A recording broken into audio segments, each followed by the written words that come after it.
بسم اللہ الرحمن الرحیم۔ سورۃ النصر تو سب کو زبانی یاد ہوگی، اسے پڑھنے سے کیا معجزہ رونما ہوتا ہے۔ جان کر آپ ایسے روزانہ کا عمل بنا لیں گے کہ مشکلات سے نجات کے لیے بہت سے وظائف معروف ہیں۔ ایک آسان ترین طریقہ یہ ہے کہ آپ سورہ نصر حفظ کر لیں۔ کوئی اتنی مشکل نہیں ہے اور اتنی بڑی صورت بھی نہیں ہے، چھوٹی سی صورت ہے اور 5-6 آیات کی سورہ مبارکہ ہے، اور قرآن کریم کے آخری پارہ جسے عما یتساءلون کہا جاتا ہے، 30واں پارہ، اس کے سب سے آخر میں موجود ہے۔ اس کا ایک آسان طریقہ یہ ہے کہ آپ سورۃ النصر حفظ کر لیں۔ ویسے عام طور پر زیادہ تر مسلمانوں کو یہ ازبر یاد ہوتی ہے، نماز میں پڑھتے ہی، نوافل میں پڑھتے ہی، سنتوں میں پڑھتے ہی۔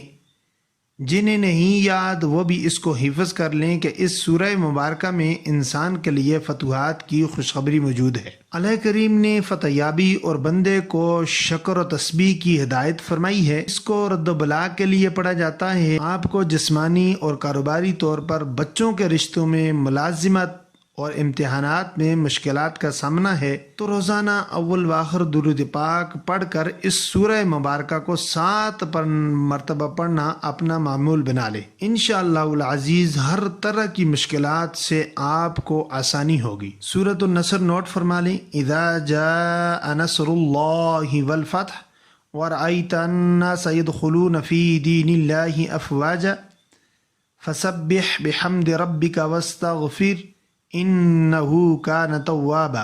معزز ناظرین، اس وظیفے کو اپنی رشتہ داروں کے ساتھ، اپنے دوستوں کے ساتھ ضرور شیئر کیجیے گا تاکہ کسی مسلمان بہن بھائی کا بھلا ہو جائے۔ جزاک اللہ۔